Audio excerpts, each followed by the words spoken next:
The pit, the abyss, it was always there. At least, as far as I can remember. The first time I heard its call, it was subtle, almost unnoticeable. My mother was reading her pick-and-choose verses from the book, looking back up at me after each reading with an expectant look in her eyes. She tried so hard to belittle me, scolding me on how wrong it was to like men, but I was never swayed. Still, the call grew stronger every time she sat me down for her dogmatic ramblings, but it would only show itself to me later on in life. Not once did I believe she became a Christian in good faith. Way I see it, she only did so as a way to excuse her more toxic behaviors. It's no wonder I got into my first real relationship during college, since it was the first time I was really free from her endless remarks on my so-called dirty ways. I don't know exactly what went down in the time I was away, but after dropping out of engineering and coming back home, my parents were already living apart with divorce papers in order. And, like a pattern, propagating in time, Eric told me that us, wouldn't work out. My attachment blinded me to how shallow Eric was. He never said anything outright, but it was obvious how he saw me as lesser than himself. My mom said that if, after finishing my engineering course, I still wanted to pursue carpentry, then I would have the skills required. I guess she hoped I'd set my focus on greater horizons, but it didn't help me achieve anything. It was better, living with just my dad. He helped me through it all, but it's always such a slippery rut I've found myself in. I still dreamed of being a carpenter, but even he could see that I wasn't in the right state of mind to start a whole business. We ended up deciding that I would apply for some bog-standard transient jobs with the aim of saving up money for a carpentry course. That never really happened.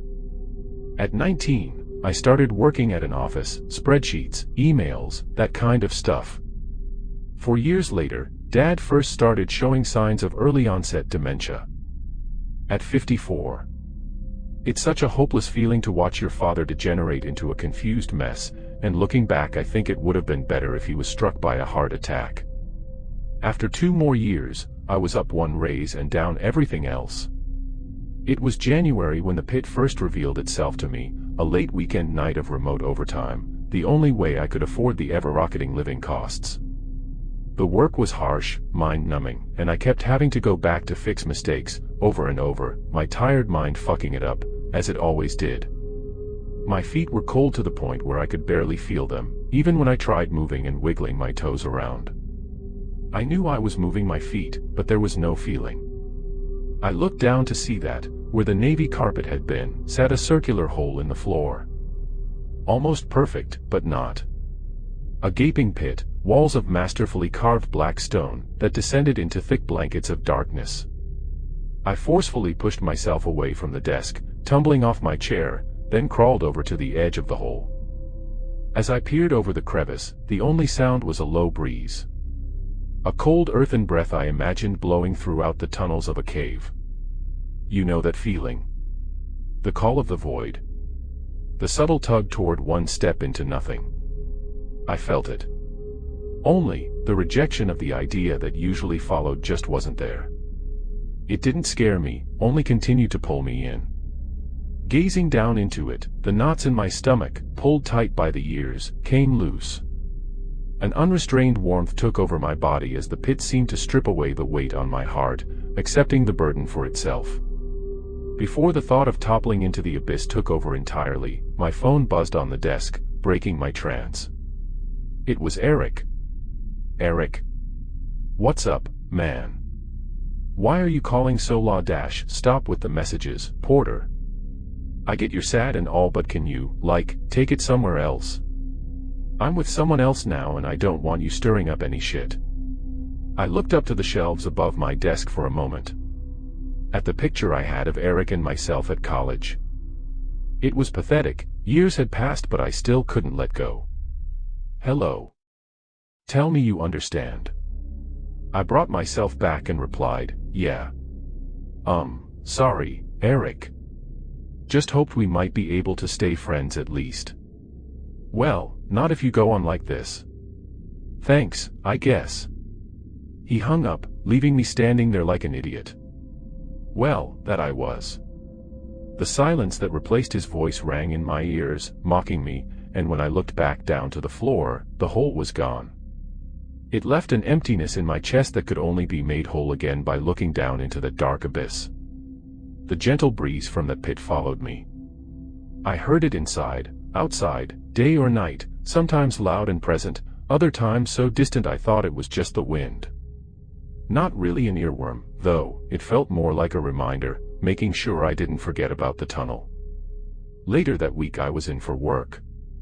Only half an hour after getting in, Dennis, my manager, called me into his office.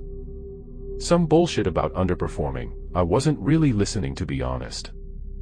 I rightfully disagreed, not out loud. I'd been giving as much effort to the work as I could at the time. He won't be reading this, so fuck you, Dennis. Your job is to manage, not to call in anyone you can get, and sneer down your nose at them. Asshole. I nodded to whatever he said, and left his office. My stomach churned. What was I meant to do? Work harder than I already was? I excused myself to the toilet, needing to steady myself. A spiral was already corkscrewing its way down my spine. I locked myself in one of the stalls and let my forehead rest against the door. Trying to calm your nerves can make things worse when you're on a tight schedule. How long could I stay here while also making sure my papers for the day would be all done by 5? I turned around to see that, in lieu of a toilet, was the pit. How long had it been there, waiting for me? There was no spike of adrenaline. No dopamine, if anything. It had come back to see me, like it said it would.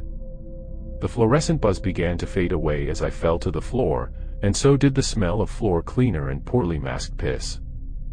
My hands pressed into the cheap, sticky laminate floor as I lowered my face down into the abyss. The cold whispering of air had changed. It sounded faintly like a whistle, distant but growing clearer. It was so alluring. A lullaby crafted for me and no one else.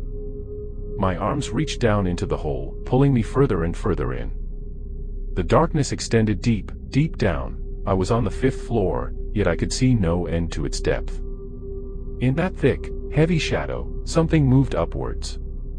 Pale, angular, limbs too numerous and erratic to count. This would be my guide to wherever the pit led, to somewhere better.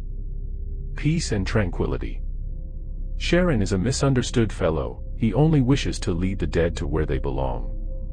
The melody was clear now. It was bittersweet, like reminiscing on bad choices, but accepting that the past is the past.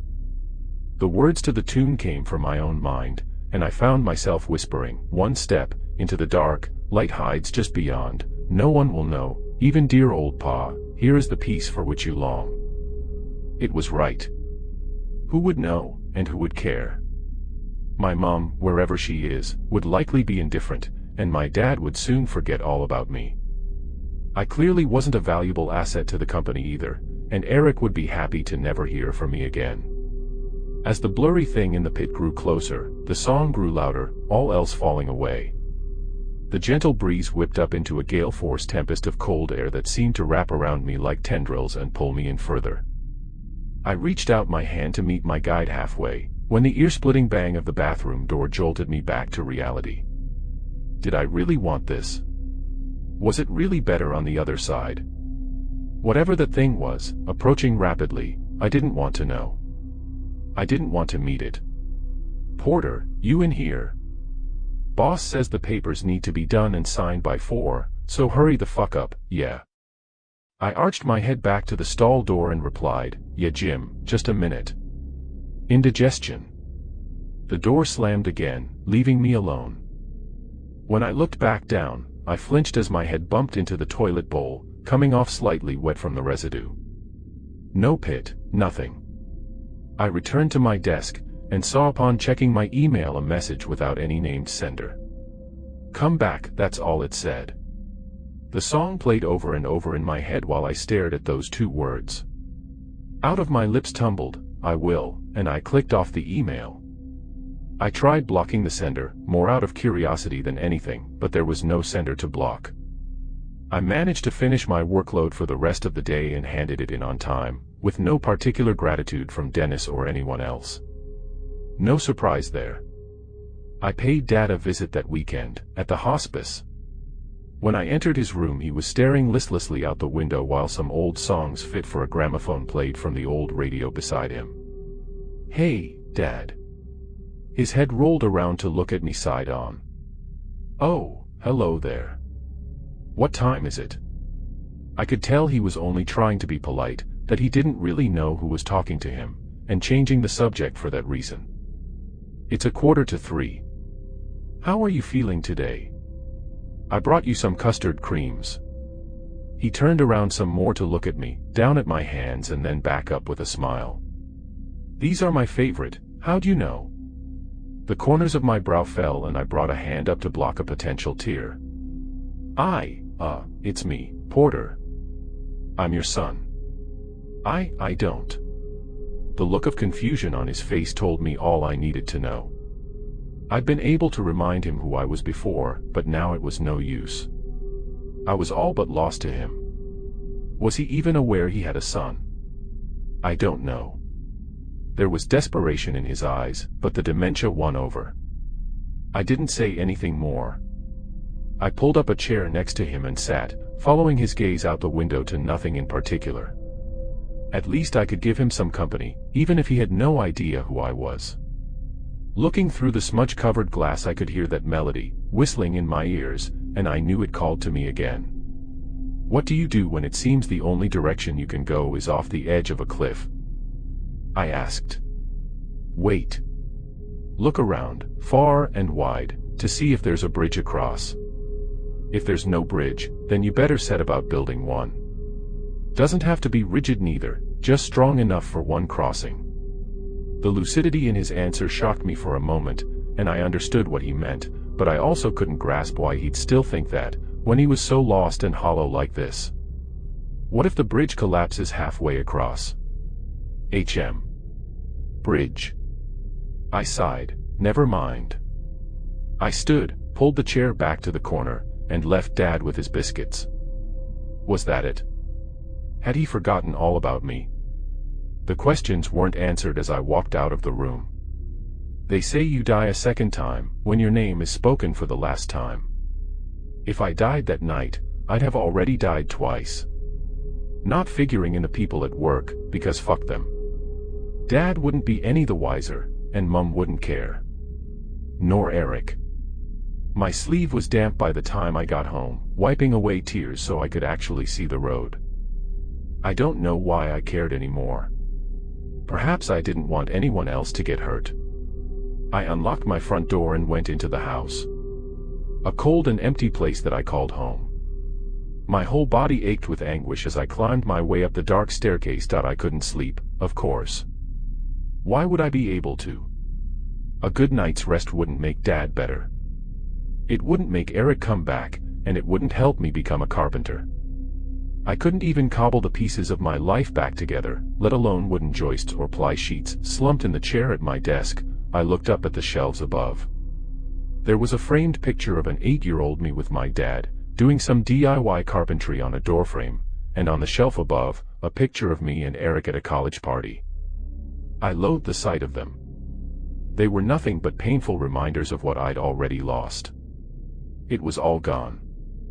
I pulled out my phone and went to notes, writing a message to send to Eric. I hoped he was happy with the way things turned out, how he let me go over the pettiest of reasons. Life must be so easy for him, huh? Still, I couldn't break my attachment. I needed someone to guide me. I gave up a few sentences in, placing my phone face down on the desk. Hope was evacuating my body rapidly, but in truth, it wasn't a bad feeling. After all, why should I feel anxious or scared if there was nothing left to worry about? No, it was acceptance. This world was never meant for me, but I recognized the feeling. I knew instinctively what it meant. I looked down underneath the desk, but only saw the frayed, blue carpeting. I started cackling hysterically. It was funny. Now, I'd even been abandoned by the pit that had called for me. This was it. My emotions, my dreams, leaving me one last time. A blast of freezing air poured over my head from above with a loud whoosh, and something wrapped around my throat. It was cold, clammy, and powerful. The thing grasping my neck began to pull me up off the chair. My legs thrashed wildly, trying to find a foothold, and as I looked up, I saw it. The pit. It hadn't abandoned me, but in that moment I didn't want it anymore. A gaunt, pallid arm was reaching out of the darkness, clamping tighter and tighter around my neck, and it was attached to a mass of writhing limbs that wanted nothing but me. I scraped animalistic ally at the arm that I hung from, but it was no use. It was a grip of cold steel. I managed to kick a foot up onto the desk enough to give my body some slack, but it would be no use when I was dragged up further. I looked around frantically for something that could help, but the only thing in reach was the picture frame with me and Eric holding onto the bony wrist above me. I reached out with my free hand and grabbed the picture. I brought it up to my face and slammed it into my forehead. Blood erupted and poured down my face, but the glass was shattered. I felt lightheaded, and my feet totally lost footing on the desk, dangling uselessly. Using my teeth, I picked out the largest glass shard still left on the picture, then dropped the broken item to the ground. I grasped the shard and I attacked. Slicing, stabbing, maiming the horrid limb that wanted my end, but the world was fading, and fast. The howls and screeches of the creature above me sounded like they were underwater. I saw the rim of the black stone tunnel pass in front of me, falling away to reveal only cold and dark. I can't go. Not yet. There's things I need to do. God, give me another chance. I don't know how far I was dragged into the abyss, but Han's grip weakened, and it let go with a rage-filled wail. I didn't fall back into my room though, I just kept falling. The darkness twisted and swirled, shaping into visions of those taken victim by the pit. Those found dead with no clear motives, at least, none that could be understood by the living. I saw my father lying on his bed, drool leaking from the corner of his mouth, unaware of the gaping hole waiting for him just beneath the bed frame. I screamed, then passed out. I woke up gasping on the floorboards of my bedroom, lying on top of broken glass and dried blood. I shot up to a sitting position and looked above me. The ceiling was unbroken in its off-white mundanity. The pit was gone, and so was its call. My body fell back to the floor, sobbing and heaving in exasperation. I was alive, somehow. Face all cut up, neck raw and bruising, palm lacerated messily, but alive. My flame had almost been snuffed out, but there was so much wax left in my candle. It couldn't go out yet, not until I saw what there was after it all melted away. I looked down at the broken picture frame. Eric's face stared back in a sneer, and I stood up and stomped on it until it was nothing more than split wood and torn paper. I needed him as much as he needed me. Dad needed me though. Even if he forgot who he was, I had to stick with him until the end. I couldn't just leave without him. I'm looking out the window at the first rays bursting from the horizon. Their warmth spills across my face, and with the warmth is calm. Different to the calm brought on by total loss of hope. Because there is hope. I don't know what for, but the fact that it's there is all I need. If the pit calls to you, please think about what you're doing. It lies. There's no light past the shadows. It stays dark and cold, and there is no salvation. I can't claim to know what the thing down there wants, truly, but it doesn't care about you, sitting here now. Hell. The sunrise looks just a little bit prettier than before.